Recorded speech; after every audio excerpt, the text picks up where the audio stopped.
empezar la última mesa del Tercer Congreso Nacional Ignacio Manuel Altamirano, con esta conferencia magistral a cargo de la doctora Mariana Osuna Castañeda de la Universidad Nacional Autónoma de México. A continuación presento su semblanza. Mariana Osuna Castañeda es doctora en letras por la Facultad de Filosofía y Letras de la UNAM, donde es profesora titular de literatura mexicana del siglo XIX desde el año 2000. Forma parte del cuerpo de tutores del posgrado en letras de la UNAM y de la maestría en diseño y producción editorial de la UAM Xochimilco. Es especialista en la obra de José Joaquín Fernández de Lizardi y se ha dedicado a la genología, el estudio de los géneros retóricos y literarios y periféricos en la literatura mexicana sinomónica. Sus investigaciones se encuentran publicadas en obras colectivas. Es autora de los siguientes libros: La forma de las ideas, géneros literarios en la folletería, Nueva España, 1808-1820, que se publicó en el año 2018. El libro para el bachillerato, Literatura Mexicana Iberoamericana, en editorial Macmillan, del año 2020. La antología de la obra de Manuel Paino, Todo el trabajo es comenzar, para el Fondo de Cultura Económica, que se publicó en el año 2012. Y el año pasado publicó el título Del ocio a la creación, contribuciones del horizonte de las humanidades al diseño. Es parte del Consejo Editorial de la Revista de la Universidad y miembro del Sistema Nacional de Investigadoras e Investigadores. Es un gusto, es un honor, un privilegio tenerla con nosotros acá en este congreso pues tan importante que nos une, que nos convoca para trabajar este tema del bandolerismo desde la literatura, desde nuestro queridísimo Ignacio Manuel Altamirano. Voy a compartir la pantalla para que la doctora Osuna presente su trabajo. A ver, aquí hay un problemita. Voy a volver a darle a la presentación porque no quiere aparecer. Si gusta, doctora, puede empezar en lo que yo pongo la pantalla. Muy bien, perfecto. Bien, he titulado a esta exposición Piratear o robar lo robado, formas de creación en la contingencia precaria. Es un texto que va acompañado de esta presentación para ir puntualizando con las diapositivas algunos hechos, ¿no? La primera parte de esta exposición la he titulado El robo, recordación de El secreto de la acumulación preoriginaria. ¿Cómo vamos por allá? ¿No se deja?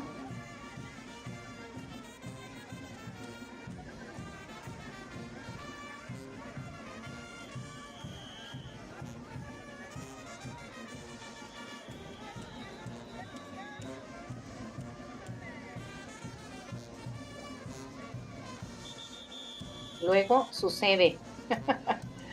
No quiere, pero ahorita vamos a intentar que se comparte. Estoy enviándoselo aquí al chat, a ver si desde allí se deja.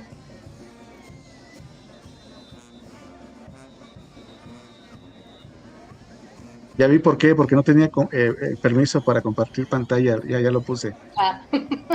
Muy bien.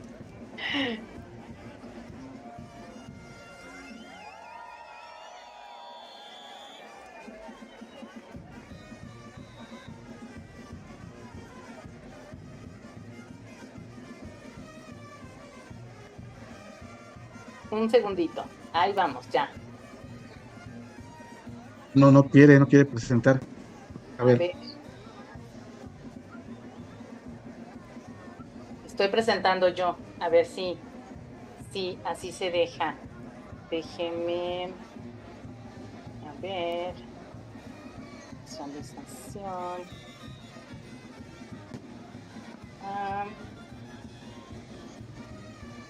A ver. Espero que ya se vea sin las miniaturas, ¿cierto, Oscar? ¿Sí? Sí, ya se ve. Muy bien, entonces, este es el título de la presentación.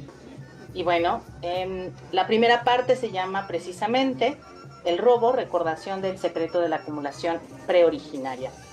Para lograr el objetivo que me he propuesto de pensar el pirateo como creación, será necesario plantear la pregunta acerca de cuáles fueron las condiciones que hicieron de la piratería, la vagancia y el cimarronaje formas de vida.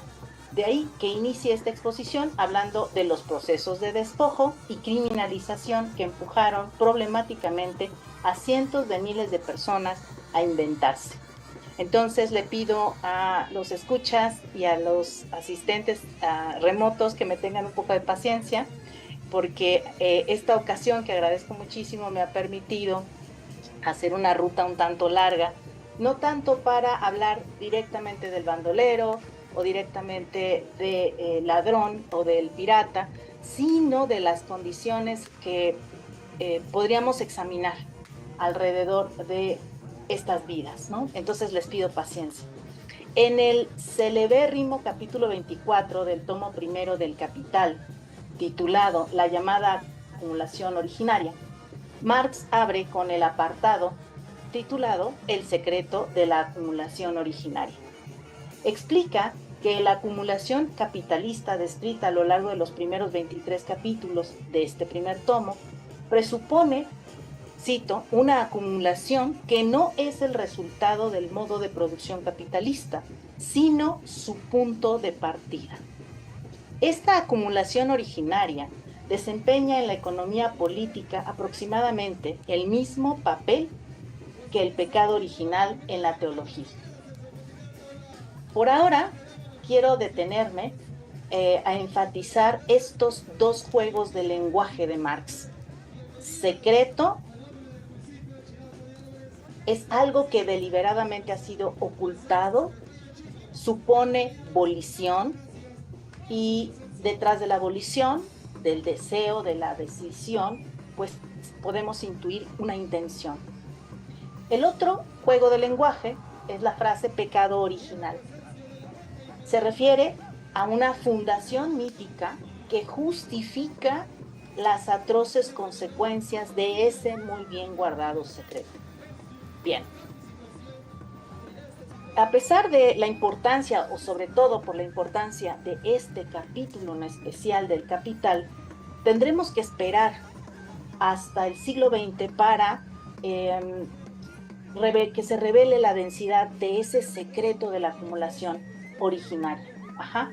Y esto va a ser a cargo de Silvia Federici, quien analizó en Calibán y la Bruja,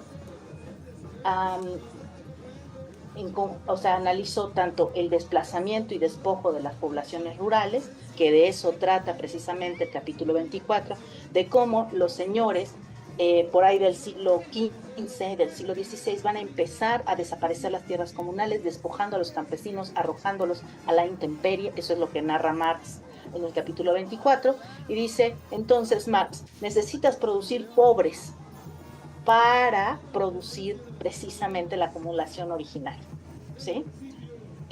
Silvia Federici es una feminista marxista, y en el siglo XX ella lo que va a hacer es abrir precisamente esta parte del lenguaje de Marx, la idea del secreto, y en Calibán y la Bruja, además de estudiar el desplazamiento y el despojo de las poblaciones rurales, la desaparición de los feudos y la pauperización de las masas arrojadas al salario, ella se da cuenta de que Marx no logró ver una parte densa de su propio secreto, y esto es cómo se instrumentalizó el cuerpo femenino, cómo se le despojó de sus saberes, mismos que fueron perseguidos, y ahí está la cacería y quema de brujas.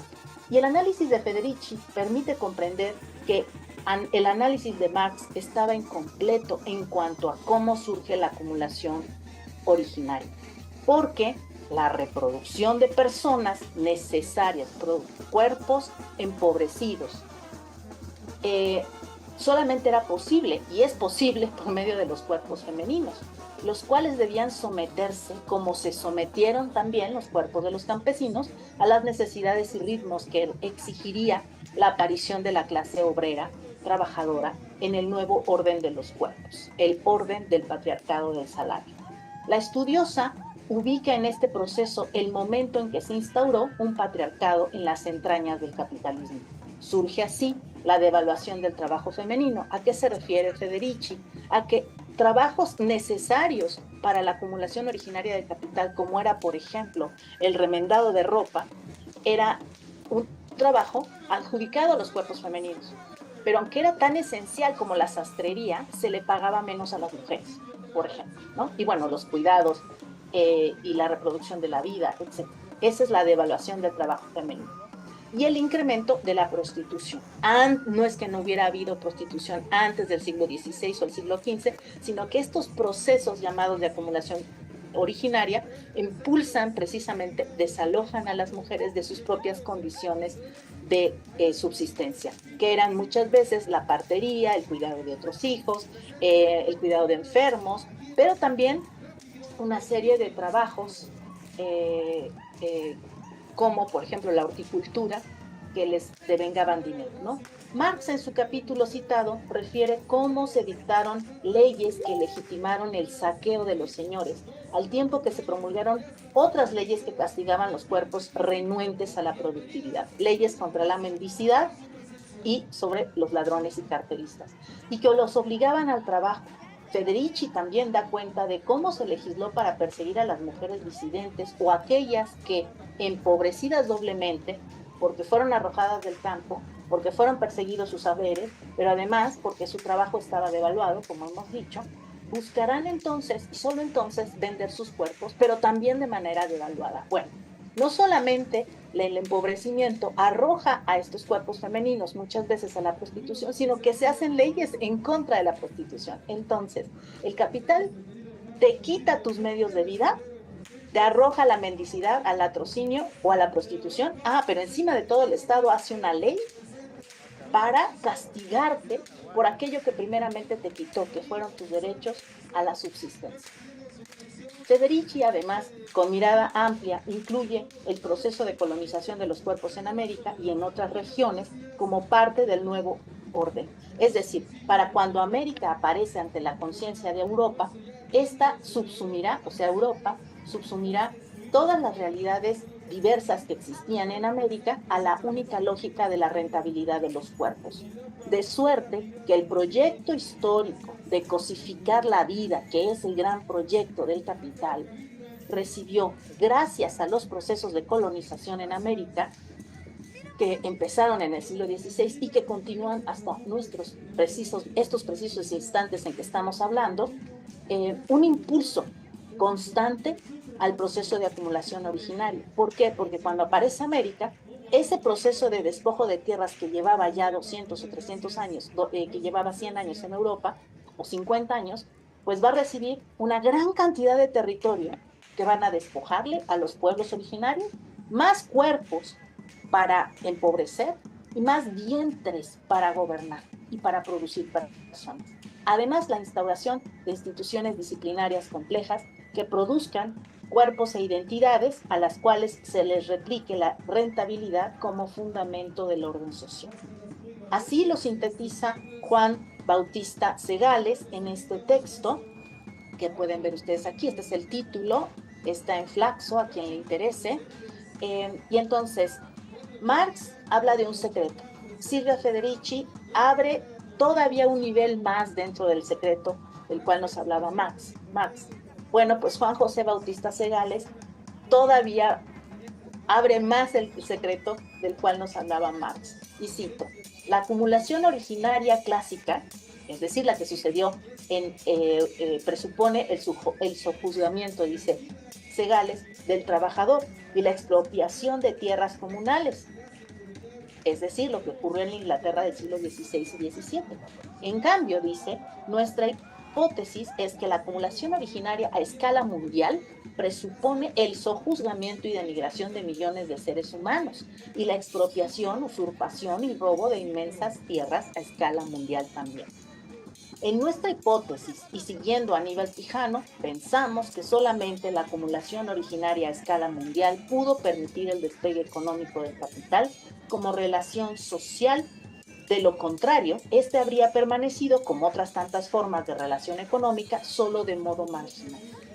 Entonces va a ser fundamental para los estudiosos de la economía y los estudiosos del socialismo y el pensamiento crítico latinoamericano pensar en esto que Enrique Dussel trabajó y que trabaja toda la teoría de la decolonialidad, de que va a ser en el siglo XVI que Europa va a recibir este gran impulso de acumulación, ya no originaria, sino pre-originaria. Porque solamente acumulando, nos dice, el trabajo literalmente impago de millones de seres humanos denigrados de su humanidad, es que se puede acumular ingentes cantidades de riqueza o de dinero.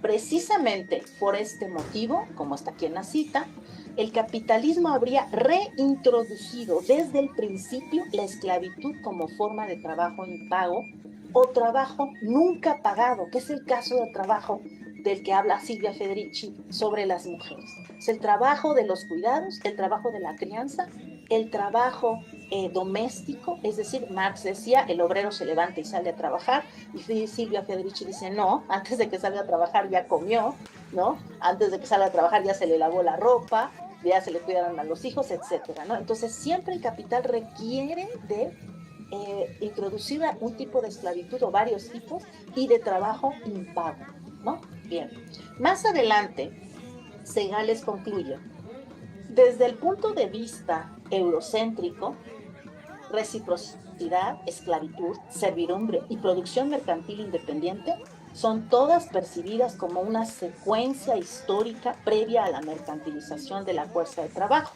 Es decir, estas tres formas supuestamente precapitalistas son consideradas no solo como diferentes, sino radicalmente incompatibles con el capital. El hecho es, sin embargo, que en América estas tres no emergieron en una secuencia histórica unilineal, que ese es uno de los vicios del historicismo positivista.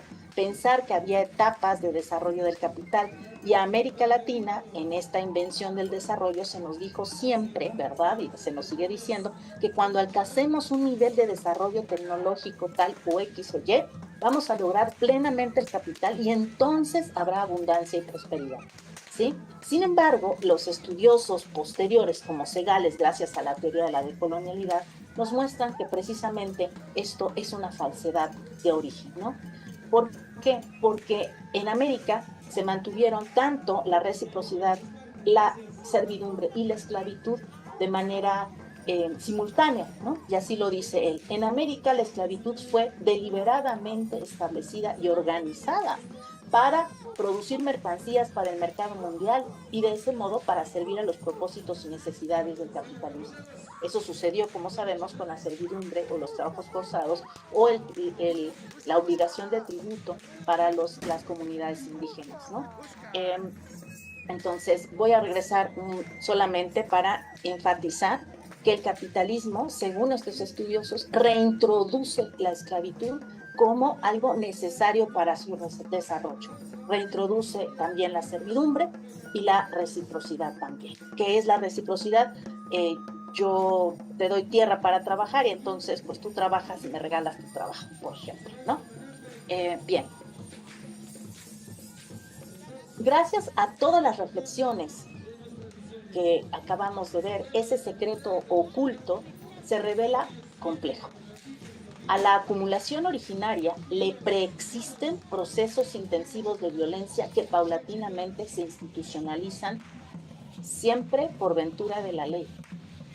Pues primero viene el despojo de las tierras comunales legalmente, ¿sí? De manera que la ley se convierte en instrumento performativo de la deshumanización de las mayorías empobrecidas. Se aplica la ley y se echa a la gente de sus tierras. Se aplica la ley y se venden los cuerpos de las personas. Por ley, legalmente, eso era el comercio de personas esclavizadas. Para esclavizar, para reducir a servidumbre y a dependencia a pueblos enteros, se requiere de una previa deshumanización. Se requiere de segregarlos de la identidad humana, de la cual solo unos cuantos gozan, quienes son a su vez constituidos como amos frente al resto. Dicha deshumanización requiere una rejerarquización mediante, aquí los pongo, ¿no? Dos procesos al menos. Uno, la generización, es decir, el sexismo y la desigualdad. Y entonces tenemos que esa desigualdad crea un complejo, porque una cosa muy compleja, porque entonces podemos tener a un hombre, ¿verdad? Racializado, que va a ser a su vez inferiorizado frente a una mujer blanca que a su vez está inferiorizada frente al varón blanco, ¿no? Entonces tenemos estas dos jerarquizaciones, las del género y las del racismo, la racialización. De manera que la violencia que despoja, la desigualdad sexual y el racismo son condiciones que intrincándose acompañan la expansión del capital, pues son su condición de prosperidad. En este momento es cuando mi exposición se articulará finalmente con el tema de este Congreso Nacional Ignacio Manuel Altamirano. Es decir, en este momento me interesa mostrar ahora de qué manera en este proceso de acumulación originaria la ley jugó un papel muy importante, criminalizando, produciendo sujetos, que si siempre ha existido el robo, va a ser a partir de la modernidad del siglo XVI que la criminalidad viene acompañada de la deshumanización legal y de una cultura de deshumanización del criminal para la posterior expoliación de esos cuerpos que fueron desiguales en términos de género y racializados. Mi propuesta es, pues, para poder abordar mi propuesta sobre la creación ante la contingencia presente. Entonces, las legislaciones que estudia Marx se ocupan de instaurar la criminalización y el castigo corporal para todos quienes resisten la dictadura del productivismo. Y aquí les dejo una cita del tomo 1, precisamente del capítulo 24. Enrique VIII, en 1530, y cito, los mendigos viejos e incapacitados para el trabajo deberán proveerse de licencia para mendigar. Ahí está la legalidad, hacerlos legal. Para los vagabundos capaces de trabajar, por el contrario, azotes y reclusión. Se les atará a la parte trasera de un carro y se les azotará hasta que la sangre mane de su cuerpo, devolviéndolos luego bajo juramento a su pueblo natal o al sitio en que hayan residido durante los últimos 3 años, para que se pongan a trabajar. To put himself to labor.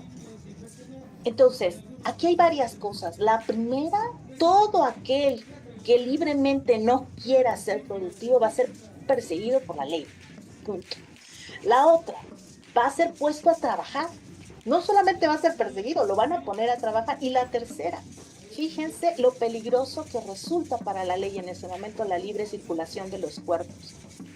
Lo regresan, como en el Imperio Romano, lo regresas a su lugar de nacimiento, o donde haya estado los últimos 3 años, y lo tienen que poner a trabajar. Esto va a ser muy importante porque hay que pensar en las repercusiones de este tipo de legislación.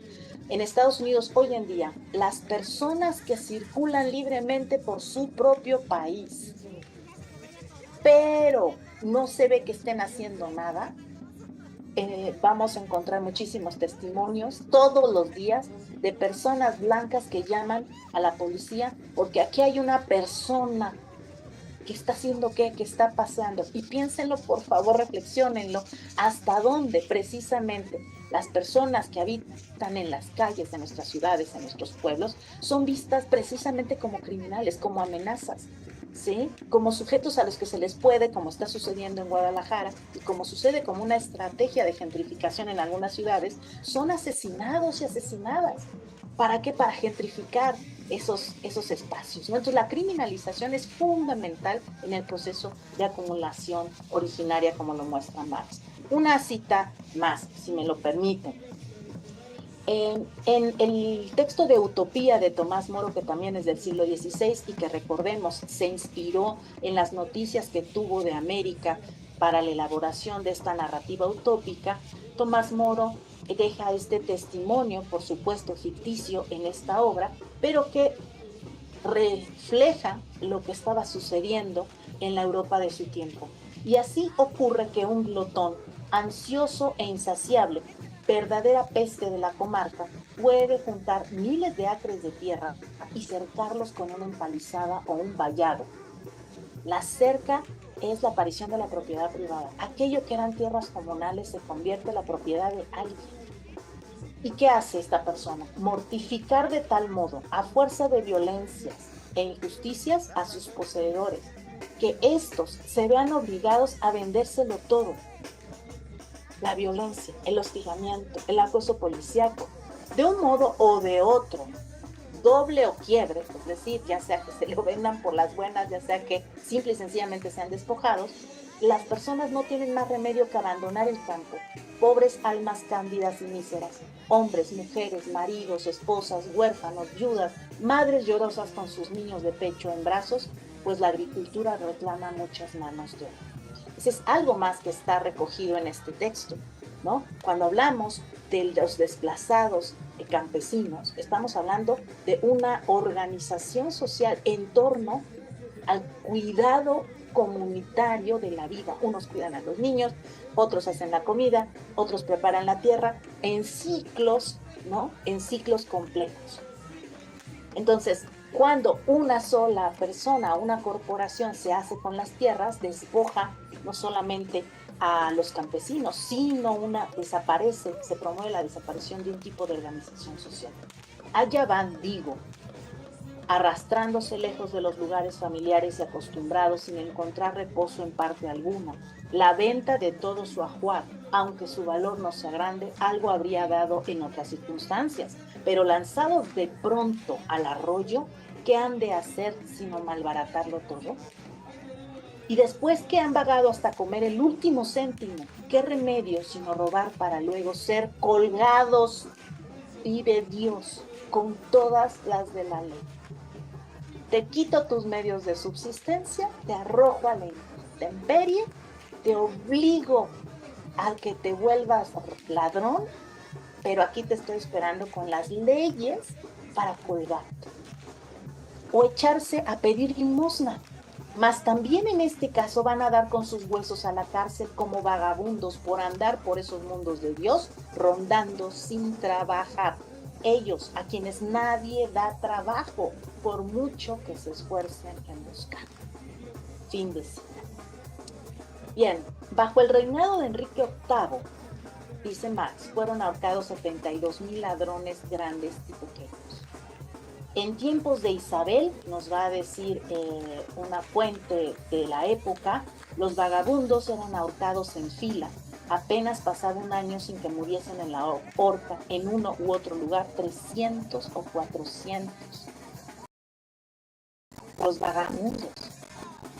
Otra fuente de John Stripe, Anales de la Reforma, registra que en Somersetshire fueron ejecutadas en un solo año 40 personas, 35 marcadas con hierro candente, 37 apaleadas.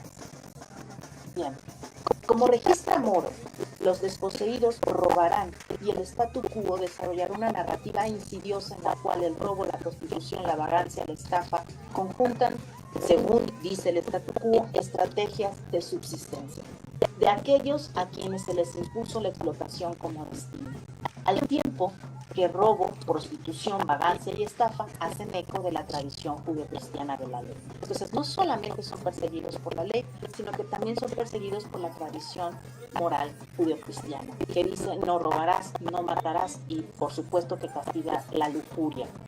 Si descolonizamos, sin embargo, esta perspectiva economicista que nos dice que las personas despojadas se arrojan a la delincuencia única y exclusivamente para sobrevivir, si no nos quedamos con esta percepción, lo que podemos encontrar son estudios que abordan tanto la vagancia como el reforzamiento y ampliación de los derechos de los propietarios. Es decir, mientras se castiga a los sujetos despojados y empobrecidos que buscan cómo sobrevivir, se va fortaleciendo y ampliando los derechos de los propietarios.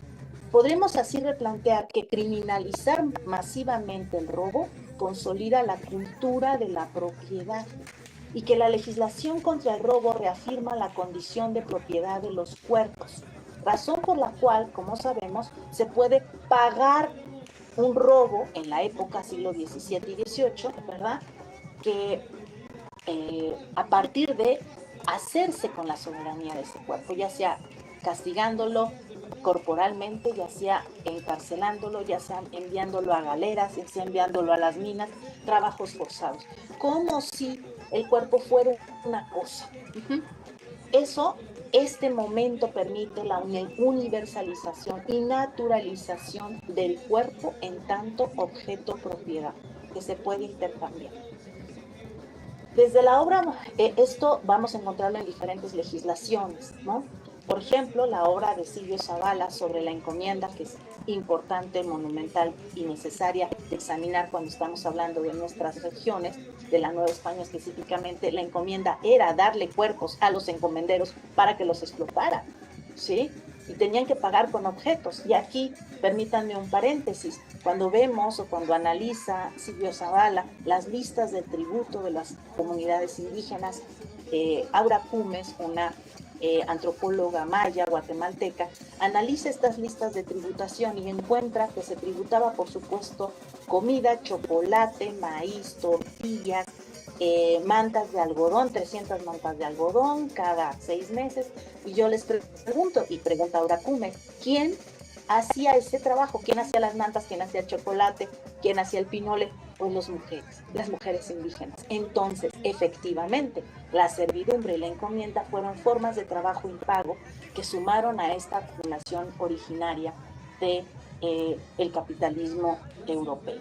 Bien, entonces sería Silvio Zavala, pero también la obra Manual de Historia del Derecho Indiano de Antonio Duñar Rodríguez nos deja ver de qué manera la ley produjo privilegios. Por ejemplo, en este manual se nos dice que los nobles, en el capítulo noveno titulado Estatuto de las Personas en el Derecho Indiano, se nos dice que los nobles estaban exentos de prisión por deudas civiles. O sea, le suena a por ahí un multimillonario mexicano que le debe al fisco, pero no pisa la cárcel. Los nobles novohispanos, las personas que estaban acreditadas como nobles, podían deber, pero nunca ir a la cárcel. Es decir, sus cuerpos mantenían la dignidad. Bien, estaban liberados de tormento, otra vez el cuerpo, salvo cuando eran encontrados en procesos inquisitoriales. Ahí sí los podían torturar. Y se les exime a sus cuerpos de muertes infamantes como la muerte por garrote vil. Entonces, cuando hablamos de racismo, de la racialización de los cuerpos, cuando hablamos de la colonización, en este contexto de acumulación originaria, nos percatamos claramente cómo la ley produce un tipo de cuerpos que son criminalizables y que son cuerpos a los cuales se les puede sacar tanto trabajo forzado, se les puede sacar trabajo devaluado o trabajo forzado, ¿no? Bien, aquí les he puesto, hay otro tipo de legislaciones, de textos que les recomiendo, como Los vagabundos en la Nueva España, o el texto Relajados o reprimidos, pregunta, diversiones públicas y vida social en la Ciudad de México. Estos textos recogen precisamente la forma en la que se fueron endureciendo las leyes contra toda actividad contraria a la productividad. Bien, en Inglaterra, de donde viene esta influencia, existen una cosa que se llama la época del Bloody Code, y vamos a notar aquí que esta época empieza en 1688, fíjense ustedes, en ese momento la legislación consideraba solamente 50 crímenes para ser colgado como pena capital, pero dentro de esos crímenes estaba el robo y ser cartelista. Pero para 1815 aumenta el número de delitos por los cuales se puede castigar con azote, con cárcel, con trabajo forzado. Entonces, encarcelar a las personas, criminalizar a las personas, como han estudiado insistentemente los marxistas negros en Estados Unidos, forma parte de esta acumulación original. Bien. Entonces, indios, negros, ladrones, prostitutas, vagabundos, huérfanos, fueron deshumanizados, criminalizándolos por medios legales. Se les asignó un lugar social irredimible. En ese lugar, su cosificación implicaba existir para ser propiedad de un amo, ya fuera como castigo, ya fuera como vía para sustraer su fuerza de trabajo. Se concluye que, como demostró Marx, el orden capitalista de la vida pauperiza necesariamente para generar una masa empobrecida que será sometida a explotación y que, según Marx también, va a satisfacer el ansia de expansión que requiere, para esa expansión un tipo más de subjetividad. De manera que con la ley, la sociedad capitalista vuelve criminales a quienes solamente habían sido empobrecidos, robándose la soberanía de esos cuerpos. No obstante, como sabemos, los desposeídos pueden permanecer en el orden capitalista como cuerpos dóciles o como sujetos que resisten y luchan constantemente. Y lo sabemos por la gran cantidad de revueltas, tanto de hombres esclavizados y mujeres esclavizadas, como de servidumbre, como de obreros, ¿no? Entonces siempre va a haber resistencia. A pesar de todo esto que ha sido, les agradezco su paciencia, propongo ahora pensar a los proscritos, los desertores, los mendigos, los ladrones, los piratas, los cimarrones, como comunidades que estaban basculando liminalmente entre el orden capitalista y algo más. En esa oscilación produjeron formas de estar y ser en el mundo que negaban y renegaban de la asignación social que les habían dado. ¿Sí? No es que quisieran recuperar su estatuto de personas libres, no, renegaban de esa asignación de criminales. Y también renegaban de las instituciones que los habían expulsado o que les habían sido negadas, como la familia, la patria, la religión y el derecho a gobernarse. Y al hacerlo, develaban lo que Marx, Federici y Segales ya estudian en términos del secreto de la acumulación originaria. ¿Qué era lo que estas comunidades estaban haciendo? Estaban recuperando lo que les había sido robado, las potencias de sus propias vidas. Bien, muchas gracias por su paciencia. Ya. Vamos avanzando a la segunda parte de esta exposición, que he titulado El otro secreto. No se trata de existir resistiendo, se trata de resistir. En su libro, Malditos de Tierra y Mar, Comunidades y Resistencias contra la Explotación Colonial, Rodri Robledal aborda los casos de los bucaneros de Isla Tortuga, de la cofradía de los Hermanos de la Costa, de las comunidades cimarronas y del naufragio del buque Sea Venture, que accidentalmente produjo ese naufragio, la suspensión del orden social, dando pie a una comunidad rebelde. Fenómenos todos estos sucedidos como parte de la ruta comercial atlántica en los siglos XVII y XVIII. Estos cuerpos pauperizados primero y luego criminalizados, como hemos visto, producen nuevas subjetividades. Y estas subjetividades surgen en principio porque ellos desconocen las nomenclaturas deshumanizantes de la sociedad capitalista y se arrojan a vivir reexistiendo. Esto es, crean sus propias condiciones de existencia. Primero hay que negar y desconocer cómo han sido nombrados. Me han nombrado esclavo, me han nombrado prostituta, me han nombrado mujer de la calle, como me han nombrado el capital. Lo primero es negar ese nombramiento. No soy un criminal. En los casos estudiados por Robledal destacan el colectivismo y el asambleísmo, los experimentos de mundos otros que los convierten a estas comunidades en parte de la genealogía del anarquismo, según él. Desde una perspectiva descolonial me interesa subrayar otra cosa: la potencia creadora de vida, la potencia para crear vida, esgrimida por estas colectividades heterogéneas, dinámicas ante la contingencia precaria. Lo que personalmente encuentro deslumbrante para los tiempos que corren actualmente no es la violencia sanguinaria de los piratas, de los cimarrones y proscritos, porque esa narrativa prolonga su criminalización. Eran sangrientos porque eran criminales, sino que a plena vista esconden su tesoro, el otro secreto, que aún nos fascina. Me refiero a sus capacidades para inventar mundo y para inventarse en esos mundos. Incluso para inventarse otra violencia que no se compara con la que ellos y ellas sufrieron en la acumulación original.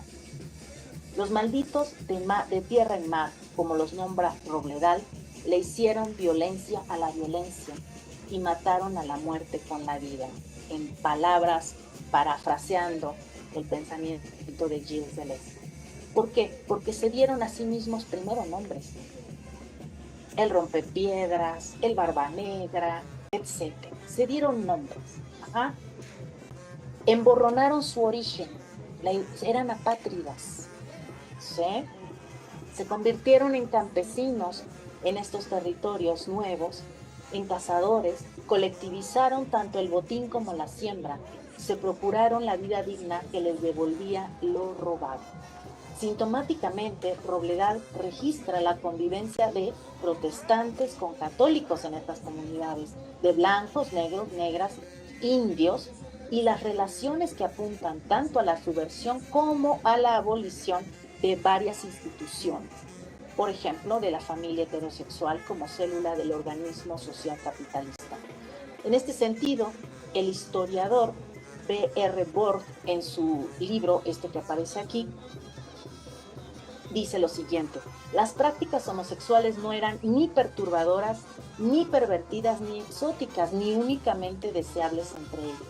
El varón que mantenía relaciones sexuales con otro varón a bordo de un barco pirata en las Indias Occidentales hace 3 siglos era, simplemente, un miembro ordinario de su comunidad. ¿Por qué? Porque están en un espacio de creación de nuevos vínculos o de vinculación donde no está flotando sobre estas vinculaciones la necesidad de una identificación para cualquier tipo de Estado capitalista, ¿no? Otro espacio donde también fueron creativos es la irreligiosidad. La inexistencia de la institución eclesiástica es otra característica de las colectividades que estudia Robledal, tal y como lo registró el famoso médico y cronista Alexandre Schmelekin en su libro Piratas de América de 1678, donde asevera lo siguiente: conocen en alguna manera a Dios, pero viven sin religión ni culto divino, y según yo juzgo, no sirven ni creen en el diablo. Fin de cita. Finalmente, como sabemos, estas comunidades, los piratas sobre todo, se dieron leyes, se dieron códigos. Entonces, no tenían patria, pero tenían códigos. No tenían familia, pero tenían vínculos móviles, convenientes, solidarios. No tenían religión, pero sí se religaban en torno a los goces de la vida y a la supremacía de la existencia. Estas comunidades optaron por devenir en el sentido deleuziano. Violentaron el código de sus habituales representaciones. Todos vivimos a partir de las representaciones sociales que, ya sea de nuestra clase, nuestro género, nuestra edad, nuestro estado social, se esperan y se dictan a partir de las estructuras disciplinarias del Estado, que surge precisamente en los gobiernos, como los conocemos, a partir más o menos de los estados modernos del siglo XVI y XVII y a lo largo del XVIII y el XIX para el caso de América Latina.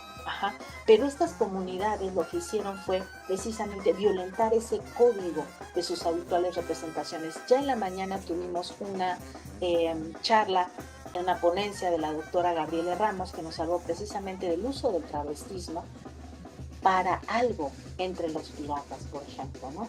Entonces, lo primero que están violentando de manera creativa estas comunidades es la idea de que son cuerpos propiedad. No son cuerpos propiedad. Ellas crean en estas nuevas comunidades sus propias condiciones de existencia. Desterritorializan las identidades que les fueron asignadas. No son más los criminales en el sentido de las sociedades de los continentes. Y hacen esto para entregarse a otra existencia en la cual eran comparativamente más amos de sí. para darse ya no la muerte dentro de un sistema, sino la vida en sus propios términos. Devinieron, y eso es lo que a mí me parece poderosamente creativo y sugestivo. En este sentido, es que la piratería, el cimarronaje, el quilombo, el falso mendigo roban lo robado sin siquiera proponérselo. Lo robado no es la fuerza de trabajo, sino la afirmación de la vida en términos de Friedrich Nietzsche. No es llevar ni soportar la vida, ni asumir la vida, sino crear vida. Estos sujetos no quisieron cambiar la sociedad que los produjo, no eran reformistas, porque era una sociedad que deshumanizaba, sino que por un breve periodo, crucial para la acumulación originaria colonialista mundial, la voluntad de poder encarnó en ellos y atisbaron, como dice Nietzsche, un mundo dionisíaco de eterna autocreación y de eterna autodestrucción. Fin de cita. Estos hombres y mujeres no se propusieron organizar una colonia para refundar el orden establecido de propiedad privada, religión y desigualdad, sino hacerse de la vida, y para ello destruyeron y se destruyeron para crear mundo y crearse en ese mundo. No se trata de un cambio de identidad, no, se trata de esa potencia de salir de un lugar sin saber a ciencia cierta a dónde vas a parar. Pero ese impulso es precisamente el devenir, aquello que persiste aún después del pan. La violencia instrumental para la acumulación originaria y que nuestra améfrica es violencia colonial, solo puede negarse con otra violencia que no produzca dividendos. Su deseo de destrucción, de cambio, de devenir, que puede ser la expresión de una fuerza demasiado preñada de porvenir, como dice Nietzsche. No nos interesa, no me interesa preguntar qué porvenir o cómo hicieron ese porvenir, sino que afirmaron que había un porvenir. Actualmente asistimos, y ya con esto cierro, al incesante saqueo para la acumulación originaria de riqueza, otra vez ante la crisis sostenida del sistema capitalista global. Eso es lo que estamos viviendo desde hace unas décadas. En ese sentido, las comunidades cimarronas, las de la isla Tortuga, lograron una vida otra, hecha de devenires. Y yo pregunto, ¿quiénes son hoy en día los y las piratas? ¿Quiénes son los y las criminalizados y criminalizadas? ¿Quiénes son esos cuerpos cuyo destino, según la compleja sociedad capitalista, es el de ser objetos para la explotación sexual, para la explotación sexualizada y para la explotación racializada? ¿Acaso serán las comunidades como los quilombos de Pedra do Sal en Río de Janeiro? Aquí les dejo una foto, que destruyendo estas comunidades, en algún momento destruyeron servicios de luz, de agua, grafitearon muros y organizan todavía tumultuosas fiestas callejeras en las que corre alcohol de dudosa procedencia, donde se baila estruendosamente sin distinción de origen, clase, edad o raza. Y en este barrio se sabe y se te dice que pues ahí hay malandros, ¿no? Pero se han organizado precisamente para detener la gentrificación. ¿Serán ellos los nuevos piratas? Y como pueden ver aquí del lado izquierdo de esta diapositiva tenemos a los sombreros de paja, ¿no?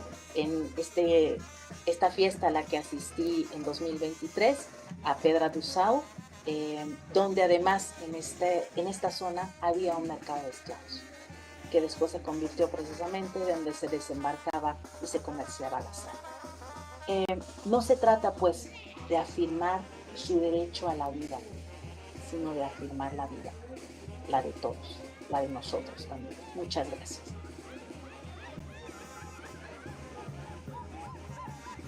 Muchas gracias, Mariana. Muy, muy importante, muy reveladora tu conferencia magistral. Te felicitamos. Siempre aprendemos, ¿verdad? Mucho de ti. Nos motivas, nos inspiras. Y efectivamente, si a veces algunos de nosotros estamos en los escenarios, tú te vas tras bambalinas, te vas a donde está, pues, toda esta tramoya, ¿no? Y toda esta tramoya es eso, lo que no se ve, ¿no? Y que tú no lo pones, ¿no? Lo sacas a la luz, ¿verdad? Y nos hace reflexionar, nos hace pensar con Carlos Marx, con los marxistas negros, con Tomás Moro, con todos estos piratas, con la isla de la Tortuga. Y efectivamente es increíble cómo las masas, la cultura popular, tiene toda esa fuerza, ¿verdad? De querer sobrevivir, querer salir hacia adelante, ¿no? Bien referido lo de la mañana con Gabriele, que también nos impactó bastante todo lo que nos enseñó, ¿verdad? Hace rato tuvimos ya la ponencia de Roberto Cofresí, que también estuvo interesante. Entonces, pues ya nos dimos cuenta, fíjate, por eso batallé para ingresar, porque el link que teníamos no era el correcto, ¿no? Entonces yo decía, pero ¿por qué no hay nadie, no? Y entonces ya el que me mandaste lo empecé a compartir y ya se empezaron a sumar los compañeros. Aquí está el doctor Ignacio, aquí está Oliver Terrones, Arturo Campos, está Pablo Galvez, está Lisbeth. Muchas gracias por su presencia. Sé que fui corriendo, ¿no? Para poder alcanzar, pero me interesaba mucho poder compartir con ustedes, porque esta es digamos que un marco de referencia en el que me estoy ahora moviendo para pensar, repensar, no, repensar, porque la resistencia a estas alturas del desarrollo del capital ya no es suficiente. En todos los territorios lo estamos viendo. Entonces estudiar la piratería, a los bucaneros, a estos, más allá de pensar folclóricamente o exóticamente en sus vidas, incluso en la romantización literaria, son ciertamente un momento clave en el que se arrojaron sin saber qué iba a pasar. Lo que sí sabían era que lo que había atrás, quienes ellos eran en esos mundos, no tenía más que la muerte. Porque, como sabemos, ustedes saben este dato, ¿no? En Estados Unidos sí hubo una conspiración ya que no había manera de esclavizar a los cuerpos afrodescendientes, entonces se hizo una legislación y se utilizó la guerra contra las drogas para encarcelar a los hombres negros. ¿Y por qué encarcelarlos? Porque encarcelados, pues no votas, no tienes derechos, otra vez la legalidad. Entonces, criminalizar no es solamente la glorificación del criminal, sino que hay en ese paso, antes de que asumas, como en el caso de los narcos, una hipermasculinización patriarcal del narco, antes hay fisuras, hay una serie de propuestas de devenir fuera de un mundo donde todos nosotros, los que estamos aquí, perdónenme ustedes, congregados, no tenemos el futuro de decir, nuestros cuerpos son nuestros, ¿verdad? No, o sea, en cualquier momento, lo estamos viendo ahorita mismo en Estados Unidos, gente que tiene todas las credenciales legales está siendo criminalizada. Y lo estamos viviendo, en nuestro país no es raro, pues, ¿no? Y en ciertas regiones más. ¿No? Entonces la criminalización sí es un aparato del Estado y sí, los piratas, los bucaneros, los cofrades, ¿no? de la costa fueron estos sujetos que se atrevieron, forzados por la problemática de ese momento, forjarse a sí mismos de otra manera. Entonces sí me interesaba decir que para hacerlo hay que destruirse. No hay más, no hay manera de decir, oye, quiero reformar el Estado. No, porque allí en ese Estado siempre va a haber unos cuerpos a los cuales hay que deshumanizar. Por eso el trabajo de Federici es fundamental, porque ya no deshumanizas a los varones, pero deshumanizas a las mujeres, a las trans, a algún colectivo, una serie de cuerpos que necesitan ser sacrificados para que haya prosperidad. Bien, no sé si los asistentes, Oliver, Pablo, a lo mejor Saúl o Ignacio, que tengan alguna pregunta, pues les damos la voz. Pues me da mucha alegría compartir contigo, doctora Mariana, varias inquietudes y varias reflexiones. Nos hace repensar para poder resistir, pero efectivamente, ¿no? Yo creo que haces un recorrido histórico y además viajas por la filosofía. Es muy importante, ¿no? vivimos tiempos antivicivilizatorios, donde principalmente impera la violencia, como lo mencionaba Marx en su capítulo por la acumulación originaria del capital. Pues dice que prácticamente el capitalismo siempre fue, es y será violento, mientras no destruyamos esas relaciones injustas de despojo, de explotación, que vuelve todo el marco jurídico contra, digamos, contra todos los compañeros trabajadores desde que inicia el capitalismo, ¿no? Pero bueno, prácticamente yo diría que me gustaría hacerte una pregunta, Mariana. Ya la has contestado, pero me gustaría que fuera un poco más clara. ¿Cómo se objetiva y cómo se manifiesta hoy en día la esclavitud moderna? Porque efectivamente la esclavitud viene desde hace mucho tiempo. Pero hoy, ¿cómo se está dando esto? ¿Y cómo hacer despertar a la gente que está muy alienada, muy enajenada y que adora el capitalismo muchas veces? Entonces, esta adicción al capitalismo, ¿cómo romper con esas relaciones injustas? ¿Por dónde hay que caminar?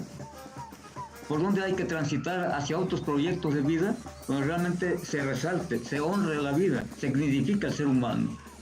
Entonces, esto me interesa mucho escucharte, porque en realidad, pues tenemos, diríamos, un Marx importante. Yo, muy pocas personas escucho de Marx, y tú haces una excelente exposición de Marx, ¿no? Porque es importante hoy en día, porque todavía se ha agudizado estas luchas imperialistas a nivel internacional.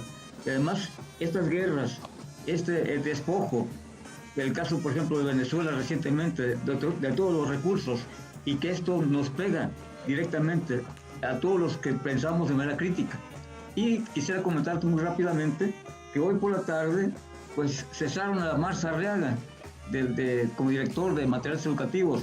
Entonces yo digo que el pensamiento crítico y la conciencia histórica no caben, no encajan en los marcos capitalistas, cuyas lógicas se caracterizan por mantener dormidos y alienados a los individuos.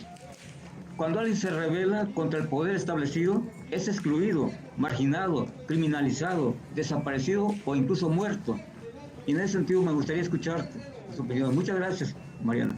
No, muchísimas gracias por el entusiasmo, sobre todo, doctor. Eso es de lo más importante. Una primera cosa, ya se intentó, ya todo el siglo XX fue un apostolado de muchos grupos marxistas del socialismo latinoamericano, hubo un apostolado, y ese fue, me parece, que a la luz de la crítica del feminismo marxista de Silvia Federici o del marxismo negro, ese fue un error.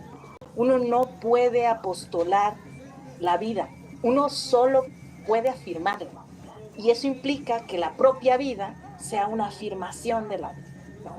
Entonces, ese es, creo, no sé, pensemos que esa es la contradicción que encuentra la gente en las izquierdas. No me vengas a hablar de que vas a reformar el Estado cuando estamos encontrándote propiedades, nepotismo. Es decir, esas son las contradicciones de esa forma de entender economicistamente el capitalismo. No es una cuestión de dinero, no es una cuestión de robar nada más, ¿no? Estos sujetos de Isla Tortuga, del Sea Venture, fueron arrojados y tuvieron que querer vivir. Y creo que estamos ante una crisis, más que civilizatoria, una crisis de la vida, de querer vivir, ¿no? Me decía un antropólogo, ya no hay coreanos, Mariana, van a desaparecer porque no hay afirmación de la vida. Y no estoy hablando solo de la reproducción, pero es una de sus manifestaciones, ¿sí? ¿Dónde encontramos, doctor, la afirmación de la vida? Aquí yo veo a mi querido Oscar. Él es una afirmación de la vida en la forma en que da clases, en la organización de este congreso, y que siempre está buscando las fisuras de toda la burocracia que nos impide la gran revolución que es el aula, ¿no? Pero encontrar la afirmación de la vida en nosotros mismos es súper difícil. Entonces, ¿cómo andamos haciendo apostolado? Entonces, en primera, yo no creo en el apostolado, que ya lo hicieron los socialistas, ya lo hizo el Che Guevara, ya hubo eso, ¿no? sino en precisamente participar, construir en el diario esos devenires. Es que eso sí, ¿qué significa? Pues salir de esas asignaciones, ¿no? Acá, Oscar, ¿verdad? Desde esas trenzas que trae, ese sombrero, él está haciendo eso, ¿no? Es un gesto. Es un gesto. ¿Cómo será leído por sus estudiantes? ¿Cómo llegarán ellos al aula? ¿No? Las palabras que utilizamos. Entonces, eso es lo que tampoco le gusta mucho a la previa organización de resistencia, que quiere una organización disciplinada, quiere un sindicato. Esas formas de lucha ya están preestablecidas por el propio Marx, ¿no? No van a funcionar porque lo único que quieres es tu cachito del capital. No abandonarlo. Y estos personajes, tanto los bucaneros como los cimarrones, tuvieron que abandonar lo que eran en esa estructura de poder. Ese es el desafío, doctor. Y la otra es que no hay purismo, no hay manera de decir, hay alguien ya totalmente fuera del capital y ya, no. A ver, vivamos sin agua, vivamos sin luz, vivamos sin tarjeta, vivamos sin internet. Nos vamos a dar cuenta que es mucho más complicado, pero me parece que hay comunidades, las comunidades trans, lo están haciendo las más críticas, ¿no? Y efectivamente el pensamiento crítico, en primera, no sé para qué se fue a meter al Estado. Nos damos cuenta que ya ahí hay un error, discúlpenme, ¿sí? Porque no es ahí donde donde florece. Los quilombos en Brasil son espacios autogestionados donde el pensamiento crítico es condición para creación de arte, de fiestas. ¿Cuánto duran los quilombos? Pues duran lo que duran los colectivos que afirman la vida, doctor. Y esa es la otra cosa que también heredamos de las formas de lucha anteriores, ¿no cree? Que queremos que la lucha se herede. O sea, los campesinos de la revolución querían heredarle a los de la reforma agraria, y si nos damos cuenta, pues ahora son esos mismos campesinos herederos los que están felices de que haya de pronto Airbnb por todos lados. Entonces no se puede heredar la lucha. Cada generación encontrará, si quiere, la afirmación de la vida, y lo que nosotros sí podemos hacer en nuestra propia vida es aplicar el pensamiento crítico en la vida, en la nuestra, en decir, yo cómo estoy reproduciendo estas instituciones disciplinarias, la familia nuclear, el patriarcado del salario, etcétera. Si no tenemos eso, si no cuestionamos, por ejemplo, en México no hay una obligatoriedad con las trabajadoras del hogar. O sea, Aura Cumes, que tiene este libro maravilloso que es su tesis doctoral que les recomiendo, que se llama La India como sirvienta, que se puede descargar de internet. Híjole, o sea, uno lo lee y uno se siente esclavista. Ahí se los dejo. ¿Dónde está la esclavitud contemporánea? Claro que está en los buques que están en estas zonas de aguas internacionales donde tienen a gente amarrada. Claro que está en las plantaciones de chocolate en África para mandar el chocolate a Inglaterra. Claro que está en el Apple de China donde tienen a la gente amarrada, a las costureras. Ahí está, pero esa es la que vemos, doctor. Pero ¿qué tal las otras formas, como sería las del salario? La esclavitud del salario. ¿Cómo le pueden llamar salario a 8,000 pesos en este país, ¿no? Y que la gente crea que eso es un trabajo y que eso les va a dar derechos y que eso les da vida.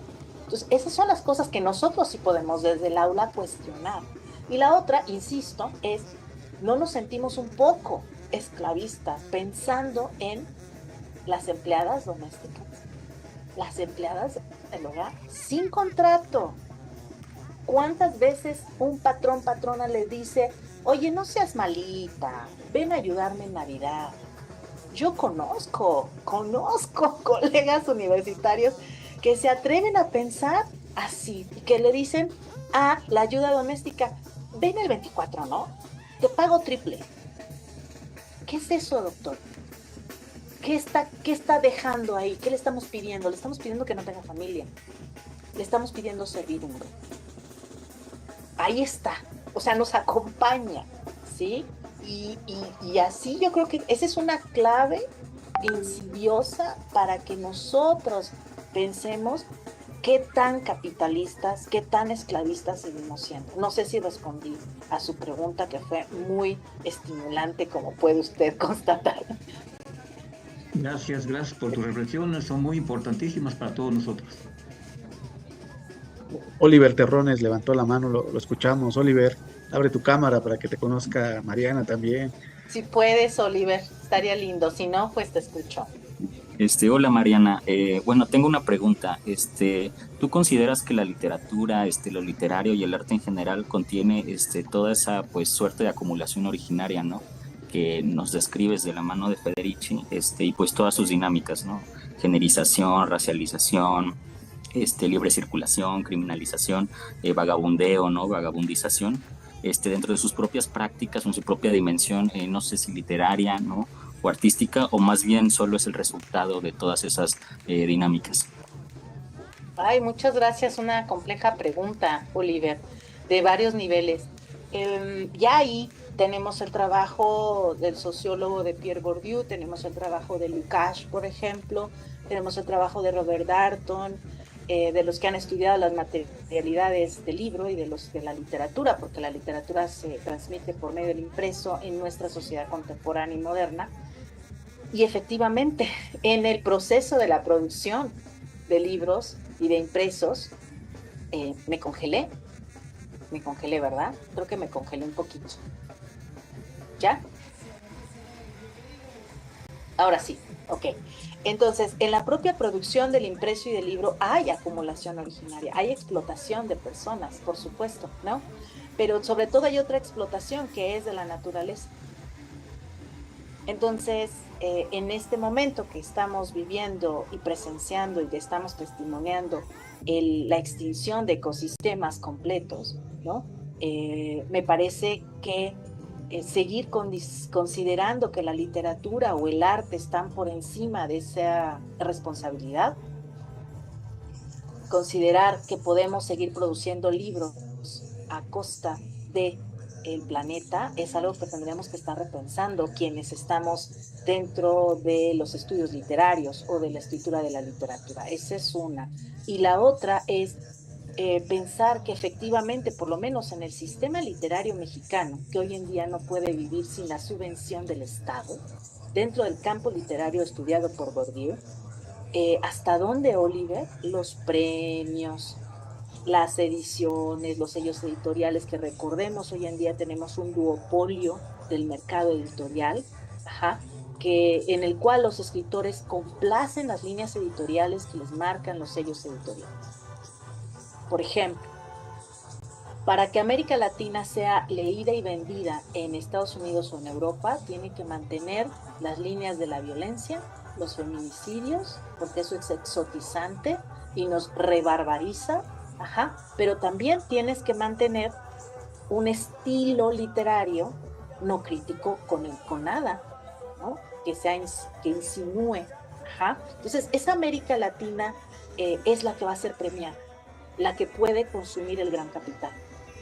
Por otro lado, en el mercado interno latinoamericano seguiremos consumiendo una literatura pues, que puede cuestionar, que puede tener una gran factura, pero la literatura es parte de la realidad, entonces no puede, digamos que, eximirse de los procesos de acumulación, ¿no? Hoy en día hay una queja sostenida, pero casi silenciada, de escritores varones, porque se está publicando solamente escritura femenina, escritura escrita por mujeres. ¿Por qué? Porque eso es lo que hoy en día acumula capital. Durante mucho tiempo lo fue el realismo mágico, durante mucho tiempo lo fue la literatura del narco, ¿verdad, Oscar? Entonces todo el mundo escribía, aunque no supiera, pues digo, hasta los españoles vinieron a escribir una novela de narco, aunque ni sabían, ¿no? ¿Por qué? Porque eso es lo que vende. Entonces, claro que porque estamos metidos en el problema mismo de la acumulación y de la generación de capital y de subjetividades de acuerdo con ese capital. Nuestro trabajo como críticos y como lectores es precisamente no soslayarlo, no disculparlo, no mirar los ojos para otro lado y decir, pues es que es premio tal. Bueno, hay que preguntarnos qué son los premios, qué servicio le prestan a la acumulación. ¿Cómo construyes una comunidad que se pelea entre sí por un premio, por ser jurado. ¿Y eso qué produce? ¿Y cómo lastima la producción literaria? Si no voy a poder escribir libremente. ¿Por qué? Porque ya estoy pensando en quién es el jurado, en cuál es la línea editorial, etcétera, etcétera. No sé si alcancé a abonar a tus dudas o te dejé con más, Oliver. No, sí, gracias, muchas gracias. No, gracias a ti, porque sí es la literatura y las artes a partir del siglo XVIII asumimos que están eximidas de ser vistas como parte de la realidad o del capital. Y hay que pensar que siempre están poniendo frente a nuestros ojos realidades para nuestro consumo, no en el sentido capitalista, sino en el sentido de que nos consumen. Hasta dónde eso que estamos mirando, leyendo, escuchando, nos hacen, nos producen, nos generan, ¿no? Nos tocan, nos performan. No sé si hay alguien más por ahí. Si no, pues ya vamos cerrando. Hace rato Pablo Gálvez nos compartió un poco sobre el Gran Desertón Veredas, la Guerra del Fin del Mundo, los quilombos, los yagunzos. No sé, Pablo, si le quieres preguntar algo a Marianita en este sentido.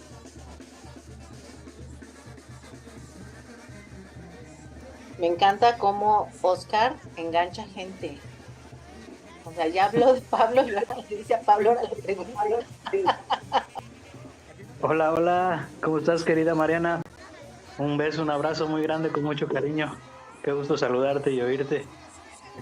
Pues sí, justo hoy llegando acá a tu casa, un poquito agitado, accidentado. Te presento a la familia que ya creció. Pequeña Minerva, Ibero, mi mujer. Hola. Pareja. Y pues bueno, escuchándote aquí un poquito con dificultades técnicas de transmisión y todo, ¿no? Pero no sé si me escuchen bien, si me vean bien. Y bueno, pues caché la ponencia ya empezada, ya a la mitad. Espero que esté grabada para poder escuchar la primera parte más adelante. Pero sí, o sea, como siempre, mucho que reflexionar, mucho que pensar. Y curiosamente, justo como dice Oscar en mi intervención ahorita, hace un par de horas, arrojaba pues esta reflexión, este reto, digamos, comunitario, que de alguna manera ya contestas tú aquí, citando los quilombos y demás, bueno, hablando de los yagunzos, de los gauchos y de toda esta mal llamada lacra social, ¿verdad? Que le da la espalda a la lógica consumista, capitalista, que los explota, que los esclaviza, que los vuelve soldados de leva, que pues los vuelve peones en un juego de ajedrez que nunca pueden ni siquiera elegir jugar o darse por vencidos. Pues esto, ¿no? Eligen la violencia. Este es su manera, y lógicamente en contextos como en los que están sumidos se entiende, es comprensible, pero justo tocabas el punto, esta afirmación de la vida, este respeto por la comunidad en lugar de estarnos matando unos a otros.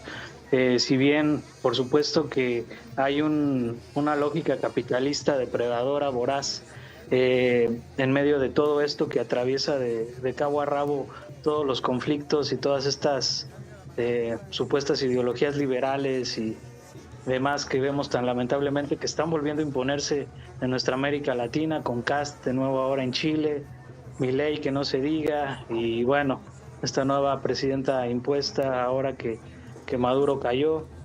Yendo al punto es esto, ¿verdad? Cómo, ya no hablando de ideologías políticas, sino de simple sensatez humana, ¿cómo podemos hacer para contrarrestar estos atropellos que Donald Trump y demás pues encabezan sin recurrir a la violencia? ¿Cómo podemos crear una legalidad alternativa sin rebajarnos a su nivel bárbaro, ¿no? Sin poder ensuciar, sin tener que ensuciarnos las manos y ser dueños otra vez de nuestros cuerpos como pues lo que somos, ¿no? entes pensantes, autónomos. Y pues bueno, más que nada eso, crear comunidad desde el apoyo mutuo, que pues puede sonar muy utópico y pues anarquista incluso, ¿no? Pero concuerdo con también esto que afirmas, que si el pensamiento crítico se va al Estado, por más de izquierda que se diga, pues algo está haciendo mal, ¿no? Porque ya vimos que por ahí no es, que pues el poder capitalista y la lógica depredadora corrompen a todos los gobernantes y a todos los que se unen a sus huestes, y pues debemos de formar una resistencia real, pero ante todo pasiva, insisto, no pasiva en el sentido de cruzarnos de manos y dejar que nos pasen por encima, sino que pues esa era la gran pregunta: ¿cómo podemos defendernos sin tener que recurrir a la violencia? Prácticamente. Y perdón si me extendí y divagué como siempre. Un abrazo. Gracias, Pablo. No, pues es que es una cosa que yo no puedo responder así plenamente, ¿verdad? Pero en la inspiración de el trabajo que les estaba presentando, que dice precisamente creación en la contingencia precaria, precisamente la contingencia es haber sido arrojados, ¿no?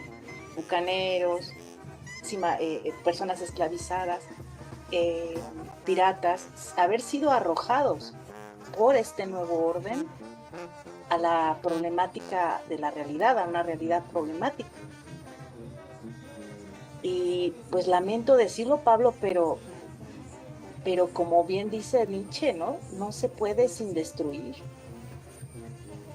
Y hay que empezar por uno, pues, por destruir las creencias, por destruir las representaciones, por destruir la comodidad, por destruir esa forma en la que hemos estado siendo, las identidades, las representaciones, los códigos. Porque como decía en el trabajo, estas comunidades le hicieron violencia a la violencia. Le hicieron violencia a la violencia. Y ahí está Fanon, y ahí está todo el pensamiento del marxismo negro, en el que esa es otra violencia. Pero no se puede quedar las personas, ¿verdad?, que están defendiendo un bosque incólumes si van a defender su bosque, si van a afirmar la vida. Entonces, esa es una parte del liberalismo, del pensamiento liberal, que es problemático. Queremos que haya un marco legal en el cual defendernos. Y cuando la realidad se construye problemáticamente, como es la que estamos viviendo ahora, ese marco legal no tiene sentido, como ya nos lo acaba de demostrar el genocidio en Palestina. Hay un marco legal. ¿Y qué pasó con él? ¿Y qué está pasando con el marco legal? Nada. Ahora sí le están aplicando el marco legal a Irán, pero no se lo aplicaron, no se lo van a aplicar a los hegemónicos, ¿sí? Entonces, la legalidad acompañó la criminalización. Ese era el punto total de mi exposición. Entonces, si vamos a creer en la legalidad, tenemos problemas. Y la otra es que si creemos que la violencia solamente tiene una cara, como también los anarquistas han analizado, pues también tenemos problemas. La violencia hecha a la violencia es otra cosa. Y allí es cuando dices, ¿cómo le hacemos para no mancharnos? No, pues es que los piratas, los cimarrones, todos se mancharon. Afirmar la vida también es saber, como dice el buen Nietzsche en La voluntad de poder, que uno se va a morir. El asunto es que saberlo, ¿no? Saberlo, y entonces por eso hay que afirmar más la vida. Porque afirmar la vida en términos únicamente de estoy vivo, no. Afirmar la vida es también afirmar la destrucción. La vida, para surgir, destruye, hace solidaridad, hace vínculos. Por eso es tan interesante cómo estas comunidades, por un momento de la historia crucial, no había ni católicos, ni protestantes, ni negros, o sea, sí había, pero ellos tuvieron que subsumir esas representaciones para poder afirmar la vida. Y parece que nosotros no estamos siendo capaces de devenir así. O sea, seguimos peleándonos, pero no peleándonos por el capital, estamos peleándonos por las representaciones que nos han sido impuestas, que son formas de enajenación y de alienación, ¿no? Entonces, esa es la tarea. Y la cosa es que ya nos llegó. y que ya tuvimos el tiempo de la reforma y de, no estoy hablando del siglo XIX, no estoy hablando de ahorita, ¿sí? Ya lo tuvimos y no está sucediendo, porque esta crisis del capital global es tremenda. Espero que estén al tanto, por ejemplo, de que primero subió el oro en la plata, se acaba de desmoronar, se acaba de caer. Eso pasó en 1929, ya nos pasó en 2008, ¿no se acuerdan? ¿No se acuerdan del FOBAPROA? O sea, esto ya se sabía, esto va a seguir pasando. Por eso no hay nada que reformarle a esto. Ajá. Entonces, ¿qué tipo de pactos sociales tendríamos que empezar a hacer? Pues primero hay que destruir los que ya tenemos. Y ahí es donde no queremos. ¿Qué pactos? Los del patriarcado, el patriarcado del salario, ¿no? Los del capital, los de la jerarquización de los cuerpos. Esos son los pactos que seguimos sosteniendo. Entonces, cada vez que yo escucho a las juventudes reafirmar este lenguaje que pulveriza la posibilidad de venir en colectividad, cada vez que escucho que dicen, es que yo soy afrodescendiente mexicana, lesbiana, me da un algo, porque entonces es obedecer las designaciones. Hay que cuestionarlas, no porque no existan, sino cuestionarlas en el sentido, en este momento, para afirmar la vida, ¿de qué me sirve? Y no es popular esto que estoy diciendo, porque si es popular, entonces ya está consumido. ¿Sí? Entonces también tenemos nosotros como académicos que asumir, como bien dice Deleuze, que la filosofía nos hace sufrir. No es padre estar pensando y haciendo crítica, no va a ser padre, nunca lo es. Si empezamos a estar cómodos, entonces estemos seguros que no estamos haciendo crítica. Muchas gracias. Muchas gracias, Mariana. Pues cerramos muy magistralmente contigo este tercer Congreso Nacional Ignacio Manuel Altamirano. Entonces no nos queda más que volver a cargar la pila, los ánimos y regresar lo más pronto posible para la edición cuarta, ¿verdad? Y ir pensando cómo la vamos a realizar. Te agradecemos mucho todo el apoyo que nos diste y esperamos invitarte pronto acá en Chilpancingo para que nos des una charla presencial, porque es importante escucharte de esa manera. Y agradecer a todos, al cuerpo académico, a las universidades, al comité organizador, a nuestros estudiantes, a todos los que asistieron a las diferentes mesas y conferencias. Y pues un fuerte abrazo.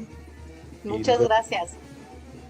Gracias por la organización, por la invitación, por la asistencia y pronto nos estaremos viendo por allá por Chilpancingo.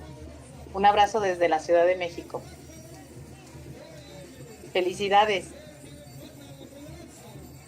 Igualmente, gracias. Chao.